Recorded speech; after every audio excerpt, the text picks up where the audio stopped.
Duane, welcome to the show. Thank you. Very happy to have you. We've already been chit-chatting a little bit before we got started. First off, why don't you tell me about your e-commerce brand, Take Some Risk? Yeah. So like we work both with e-commerce brands to help them scale up and do more of what they already want to do, which is basically makes more money. And then last year we launched our own, mini e-commerce brand, which revolves around selling digital products. So in this case, we sell a lot of like courses and programs and stuff like that. We did it for two reasons. One, there's tons of people who want to hire us, but we don't have the budget. So being able to product size our knowledge made a lot of sense and do it on Shopify because Shopify is a great program. Mm-hmm. And then on the other flip side, since 90% of our clients are on Shopify, it seems like a good initiative a couple of years ago to really spend more time on the other half of the platform. So the other half being things that are not marketing related that we wouldn't necessarily touch, uploading products or organizing products and building the website and stuff like that. And even though we don't do that stuff, I think us and our team having a better experience with that just makes us better when it comes to working with clients as a whole. Yeah, absolutely. I can totally see that. I kind of want to break down. My goal is to break down this conversation into the different types of services that you provide and kind of peel back the layers on them a little bit. So to start off with strategy and consulting, right? So part of the ideation sessions in the strategy and consulting phase of your services includes how to better streamline a client's processes. What specifically are you attempting to streamline in that process, and how can companies heed your advice to the fullest value? Yeah, I mean, obviously for every client, what we streamline is a little bit different. Mm-hmm. But oftentimes when, let's say you're 100,000 a year revenue business or 200,000 or 300,000 a year business, those processes you kind of take with you as you get to 500,000 and 1 million. So processes could be everything from getting data from one platform to another platform. So from Shopify to Klaviyo, or Shopify to Google Ads, or Shopify to Facebook. So helping streamline how data goes from platform to platform. Mm-hmm. Also, sometimes clients have multiple apps that do the same thing, but they don't necessarily realize it. They've got for lack of a better word, the Shopify main integration app that Shopify promote, but then they have another app that does something that's very similar, the exact same thing. We often call them the app graveyard. You go into anyone's Shopify store and there are apps that they've installed, but they don't use and they still run. And so get rid of some of those apps and saying, okay, what are the things that we're trying to achieve with apps, and how do we minimize the apps we're using so there's less code on the site and the site goes faster, but maximize our potential for using those apps to streamline our processes. If a client isn't on, let's say, Shopify Plus, streamline stuff could be, figuring out, which clients are VIP, which clients are not VIP. So some stuff around like reporting and stuff like that. Mm-hmm. So we try to sort of figure out what clients are trying to achieve and how to either move around data or minimize the amount of apps they're using to achieve the outcome they want, which is like just freeing up their time to work on more stuff. And obviously that's a little bit different if you're on Shopify Plus versus not Shopify Plus, but the process is the same in figuring out, okay, well, these are things you've been trying to do with apps, and which of these apps actually do it, and let's get rid of apps that don't make a lot of sense. And how often should a company be doing that? Should there be a cull every 4 years, or is that something that should be paid attention to every week, every month? I mean, what should that trimming of the fat, those milestones look like? I think once a year is a pretty good thing to do. Okay. Because it's an easy cadence to remember. Let's say your slow time in the company is like August. You do your spring cleaning, quote unquote, in August. And I think spring cleaning also involves things like going into ad accounts, Google Analytics, removing access for people who don't work at the company, for old agencies, really tightening up your security as well. Because oftentimes brands will just leave people with access forever. And I'm like, well, you haven't worked with this person in 5 years. Why did they still have access to all your data? So we think a yearly thing is a really good cadence. Some big brands maybe do it a little bit more often, but I think if everyone did it at least once a year, that's better than what most people do right now, which is usually they don't do it at all because it just gets to the bottom of the to-do list. Mm-hmm. No, I think that's really, really sage advice. Another part of the services that you provide is attempting to impart the value of a good landing page to your clients. And part of that is thanks to your experience working at Unbounce. Can you elaborate on why a good landing page is valuable? Yeah, I mean, I think if anyone is old enough to remember The Simpsons, when Homer found out about the internet, and he built his own landing page. Remember that episode? It was not a very good or pleasing landing page. And so, I often think it's kind of like people who've got an ugly baby. Everybody thinks their baby is beautiful. Some babies are not beautiful, right? Landing pages are the same way. Everyone thinks their landing page is beautiful, and some landing pages are actually just not beautiful. And so if you've actually got a beautiful landing page that your customers like, and it's not about whether I like it or you like it or Alex like it, it's about if your customers like it, then that means you're going to have more people converted. We often have to remove our tunnel vision when it comes to looking at things we've made and really analyze it from a critical point of like, is this going to be good for customers, and is it going to get customers to convert?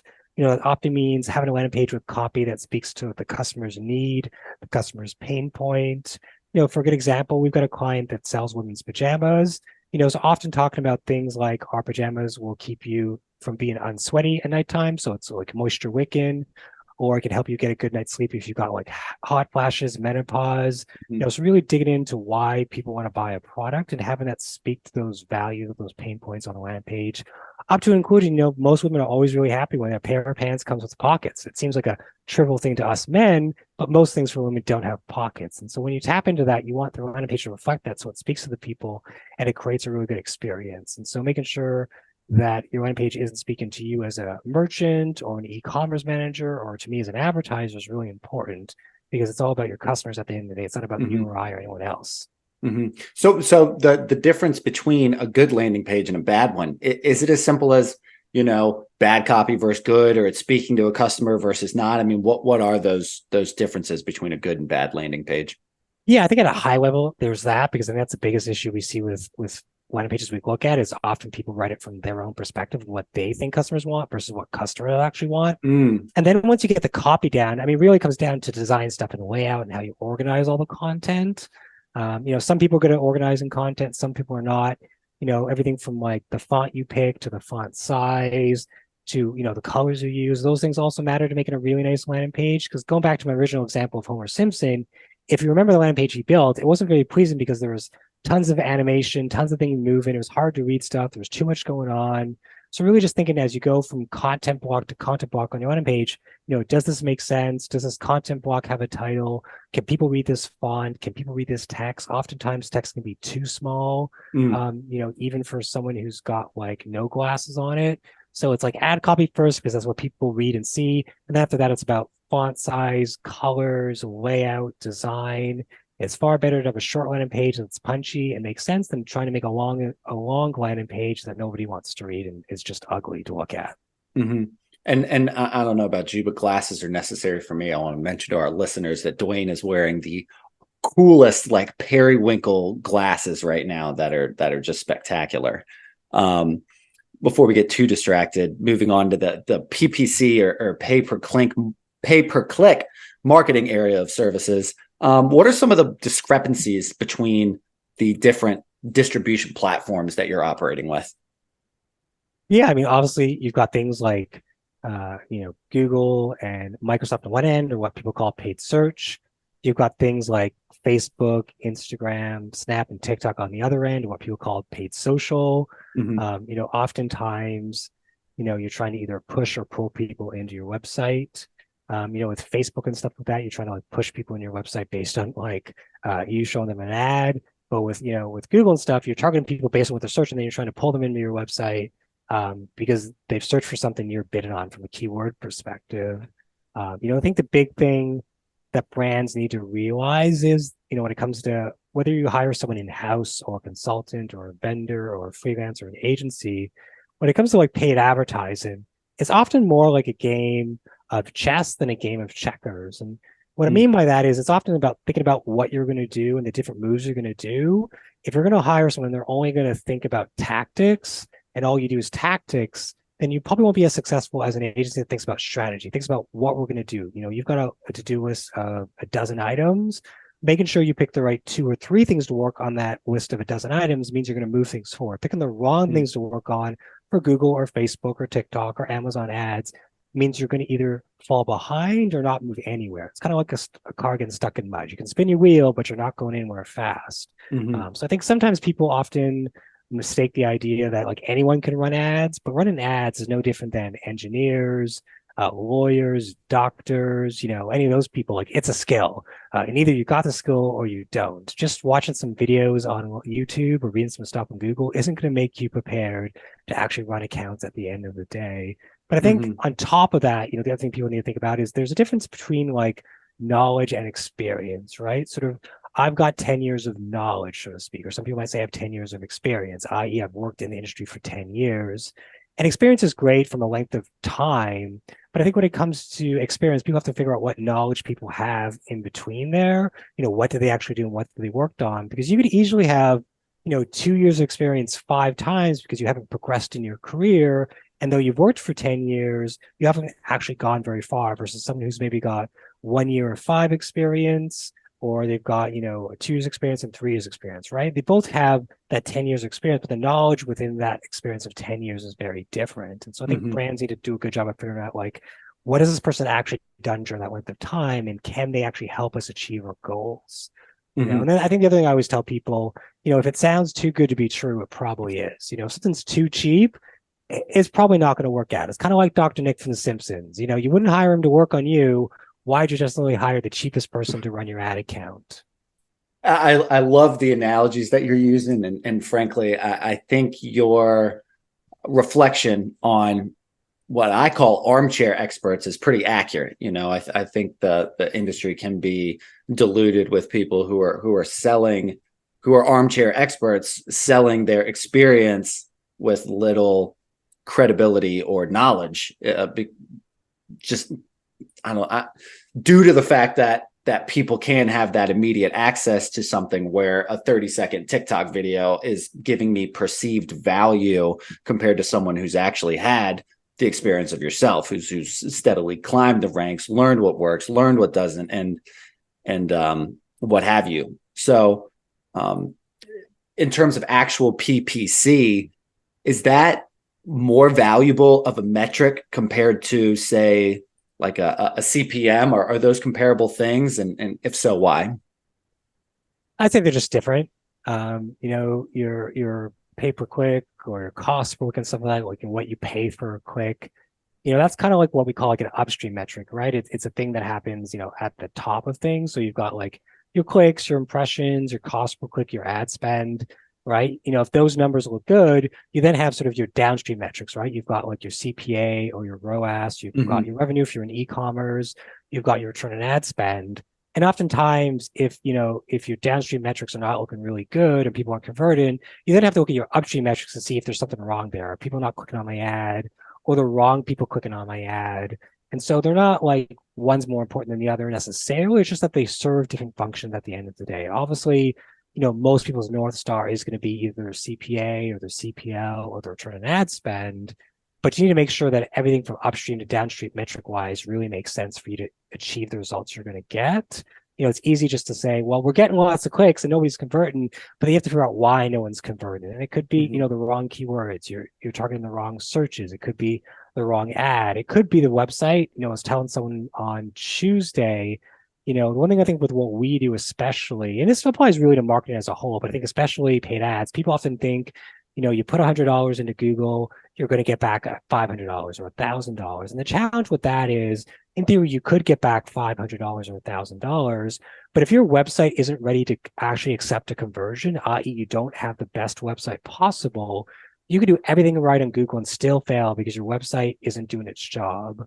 Because we often say that the website is half the work, right? Half the work is getting the ad accounts correct. The other half is what happens once someone clicks on the ad and that post-click experience on your website. And so both of those things need to happen simultaneously in work in order to get the sale with paid ads. And correct me if I'm wrong, but I've heard that there is kind of like a prime number in terms of what is going to give me the best return. It's not necessarily 500% on every number. When you give the example of like, if I spend $100, I'm going to get 500 back. That doesn't mean that if I put in $1,000, I'm going to get 5,000 back. So is part of your role finding out what that kind of like perfect ad spend is to get the best bang for your buck? Yeah, I mean what you call is like the law of diminishing return, basically. Exactly. There's a point to where you spend more money and you're actually making less money than if you spent less money. And so, yeah, we work with clients to try to find the balance. Some clients have, more flexible budget, so they're willing to spend more and see what that ceiling is. Other clients are like, I can only afford to spend $20,000 a month. Maybe they're Canadian business, maybe they're American business, maybe that's just what their limit is. And so our job, with client B, where it's 20,000 as their limit, it's figuring out how to optimize that for the best outcome possible.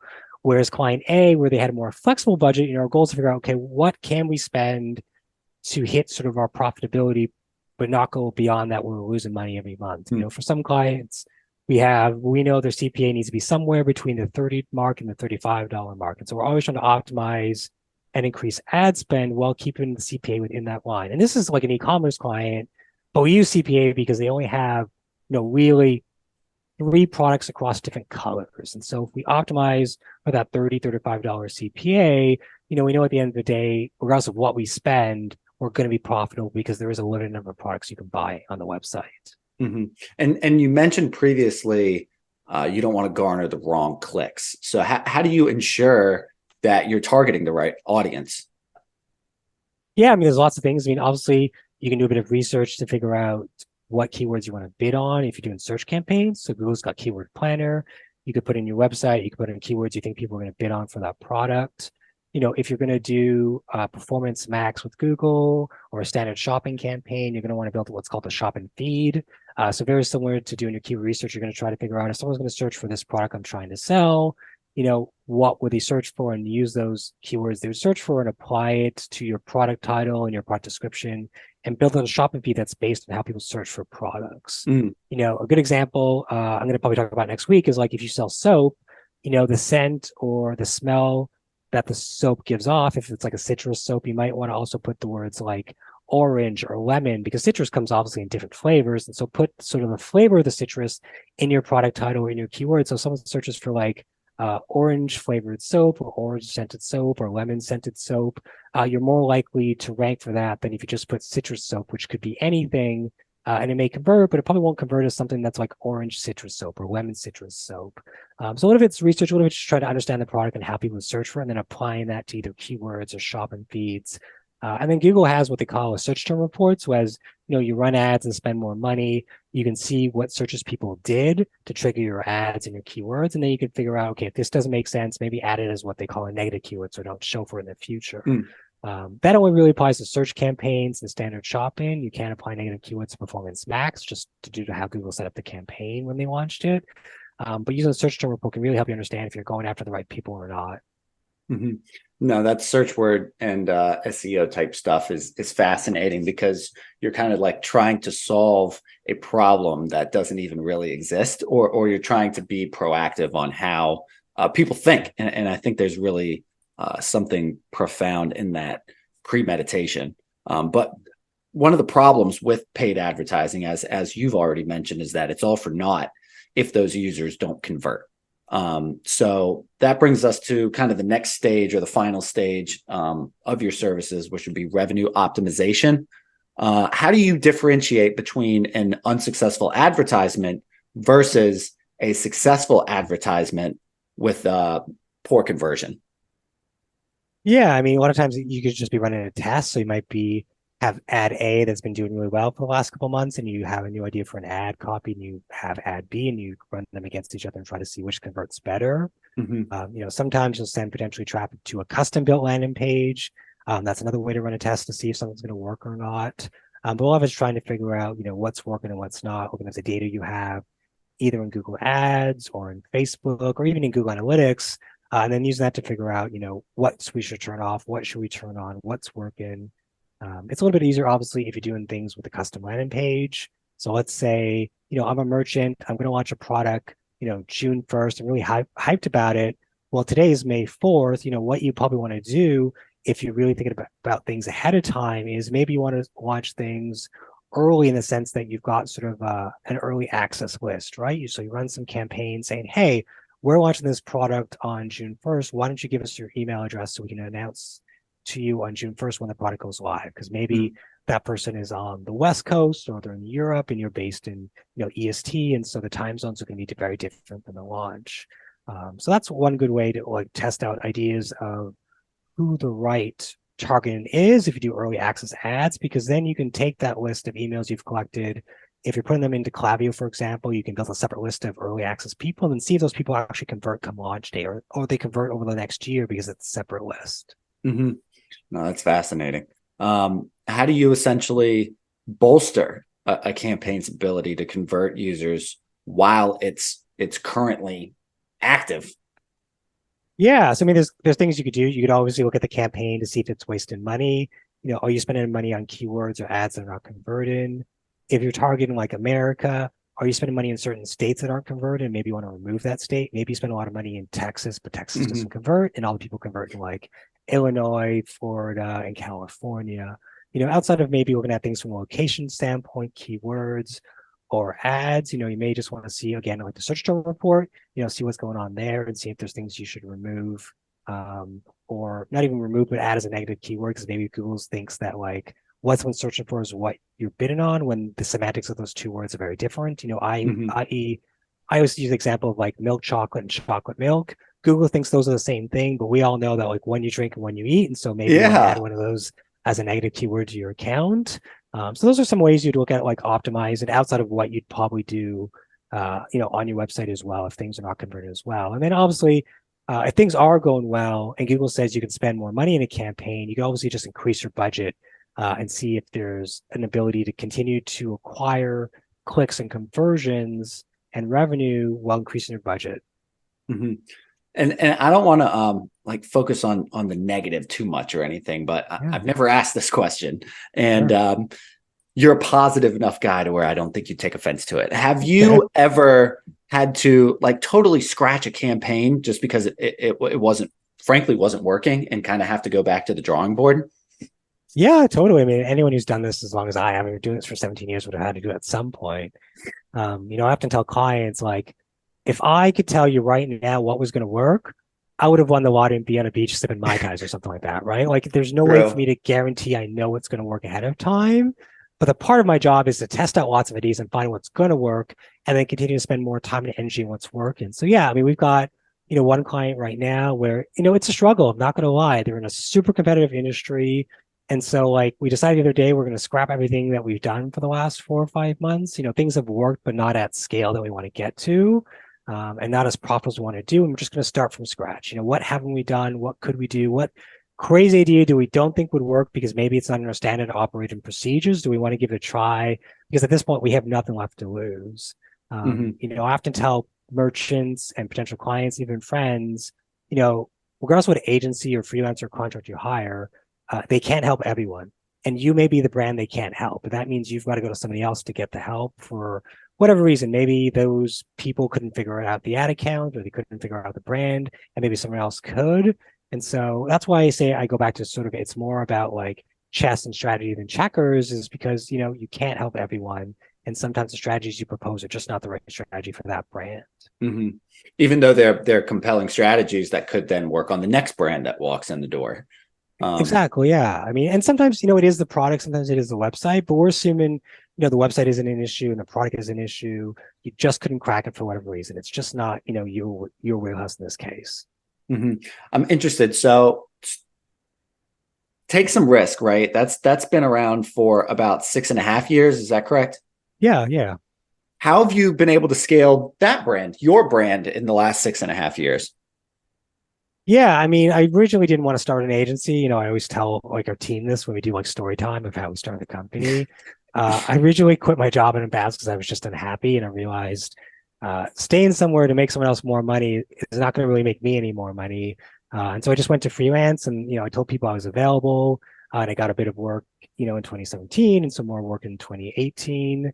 I think starting your own company is a bit like if somebody decided tomorrow, or even you, Alex, decided tomorrow, I'm going to start my own YouTube channel.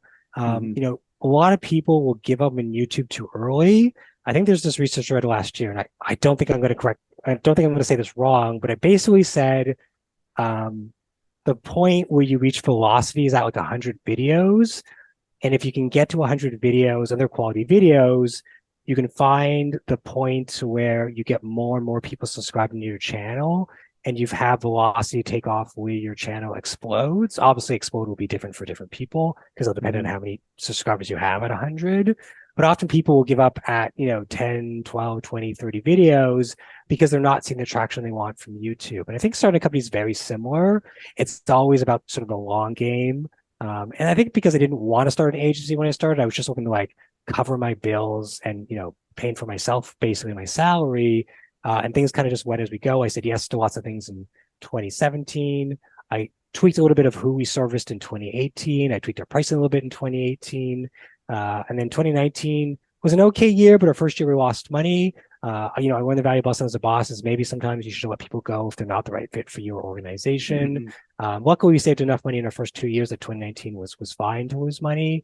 And then obviously, like everyone else, I couldn't predict 2020 and how it was going to go. I was on a high in Jan 2020. This was going to be a great year. Then obviously the pandemic happened. And because at that time, we were serving about 50% e-commerce clients and 50% sort of SaaS tech, fintech, because we were all locked at home and shopping online, things just exploded out of nowhere between 2020 and 2021 to where like these days, 90% of our business is e-commerce or direct to consumer brands or retail brands. A lot of people come from either our network or people find me because of Reddit or podcasts like I'm on right now. And so I just keep on trying to go out there and share my knowledge with the hope that if I share enough knowledge continuously over a longer period of time and stay in the game long enough, we'll have people come and want to hire us versus other people.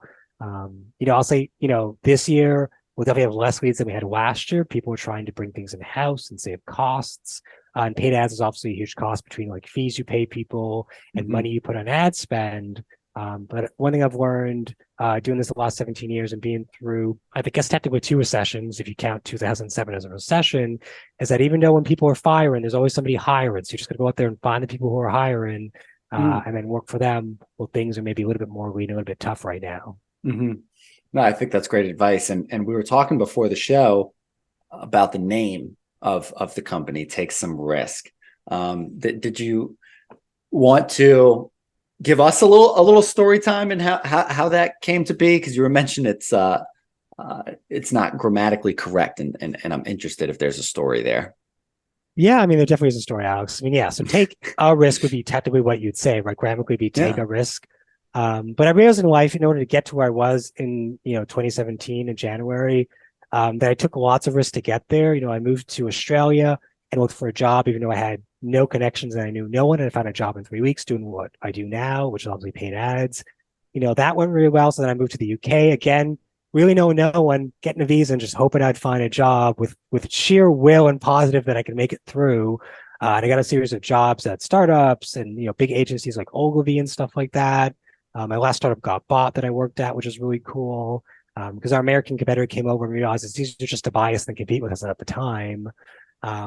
And so I realized throughout my life, and sometimes I probably downplay the risks I take. I realize that there are like risks, and maybe my friends sometimes view my risk a little bit more crazy than I do. And so I thought take some risk made more sense because I realized if I need multiple risks to get ahead in life, then brands also need to take multiple risks to get ahead.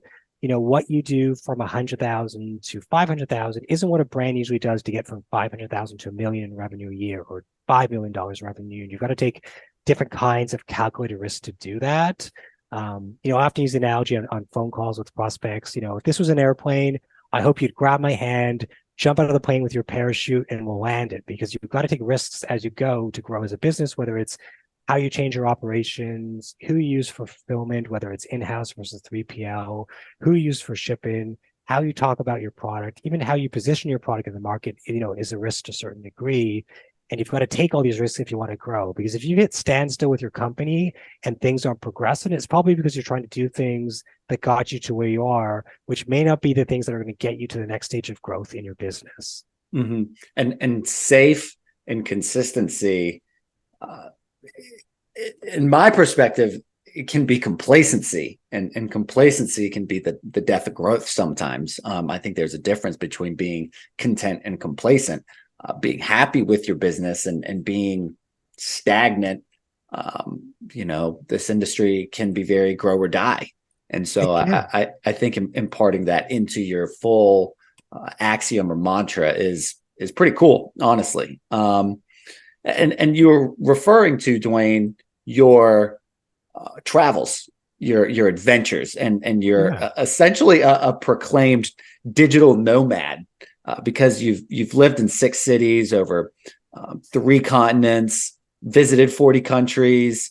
Does this worldliness influence your perspective as an e-commerce CEO? Does it give you any sort of special insight?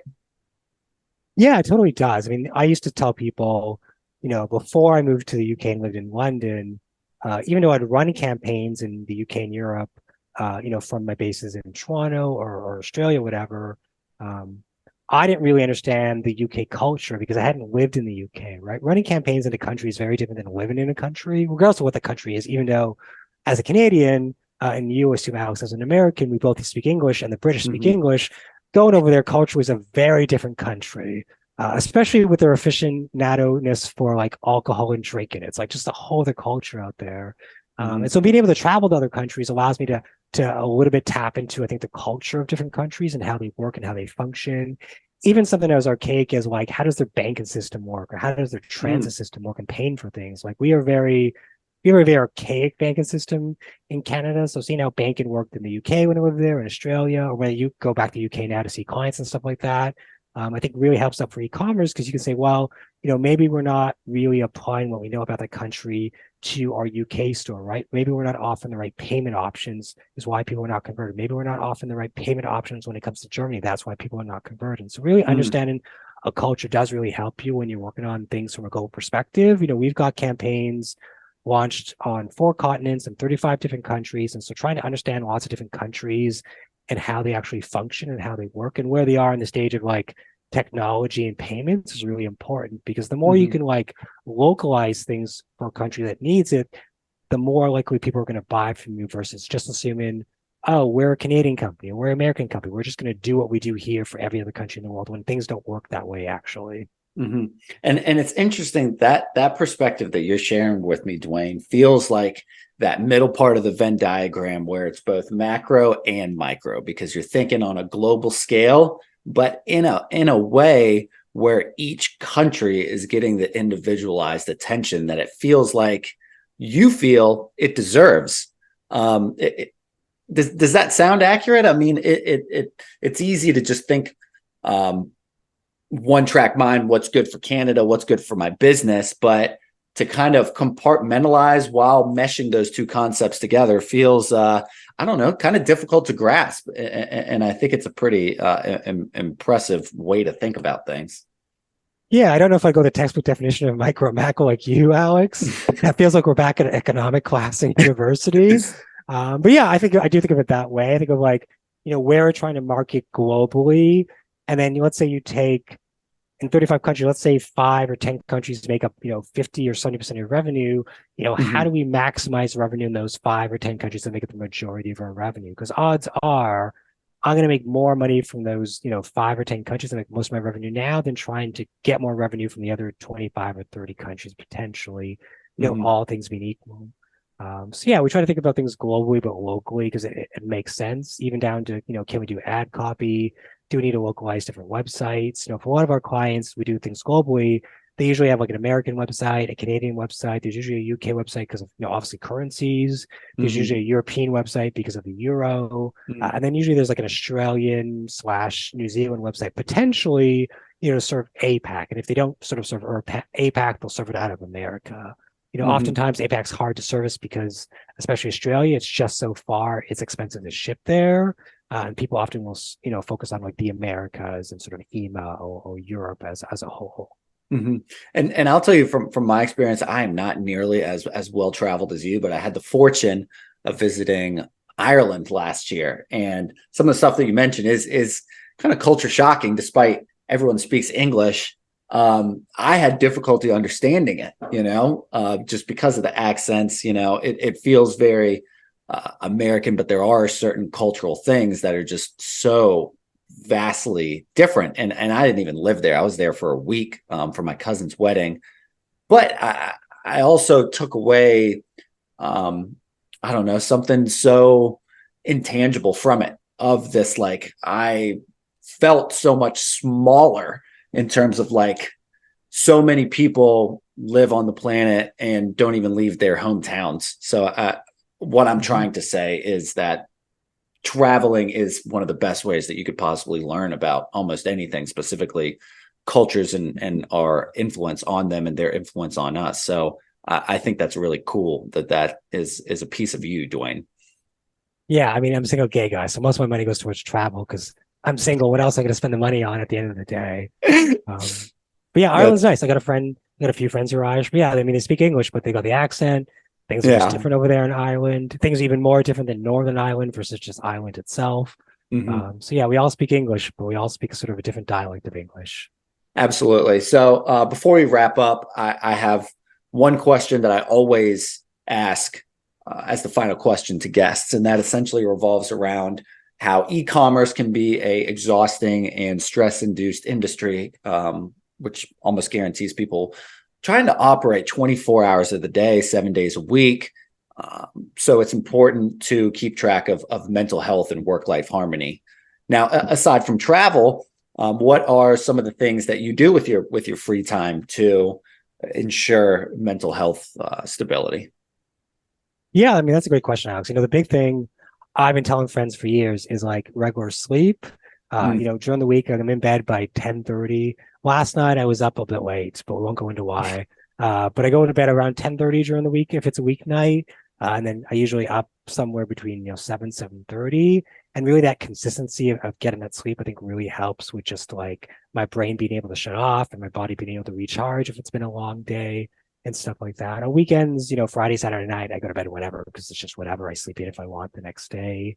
And then beyond that, I think it's trying to I love candy and fried chicken and like things that are bad for like the next person. But I try to eat like healthy things, as much as I can. All things being equal. So I think sort of both getting my sleep and what I eat, and then I do a bit of yoga in the morning. I've got a bicycle, so I bike, pretty regularly between sort of spring and autumn or fall, depending on where you are in the world. And I think between sort of what I eat and sort of sleep and sort of biking, some sort of exercise. I've got a hike group that I go to as well. So I think if you get some sort of exercise to, especially because I work from home, so get exercise to like leave my condo is really important to me. I Mhm. think those things have helped outside of the fact that like I try not to work crazy hours. I think like everyone else, we try Mhm. to set up systems and processes. We use a tool called Notion. If anyone doesn't know, Notion's kind of like a blank canvas, do whatever you want wiki. So we use Notion to write out all our processes and systems as an agency. That way, our team members in Vancouver or Asia or Africa, wherever they are in the Mhm. world, can like figure out how to do things while I'm, in my time zone trying to get sleep. And Mhm. our clients know that we're not available 24/7.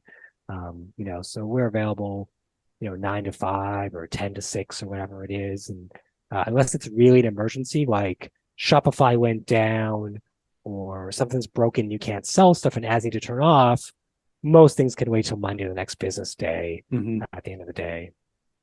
And I'm glad that you mentioned Notion. We here at Debutify use a similar service called ClickUp because we're very international, and I think that's part of the things that people don't always understand is with an international, like my team lead is like a 12-hour time zone difference. So it's very interesting when she's getting into work at like she'll hit me up at like 9 or 10 or 11 or something like that, and I'm like getting down at that time period. So being in simpatico communication can be difficult, but it sounds like you found a really productive way to deal with that without putting anyone through the ringer, and I commend you for that.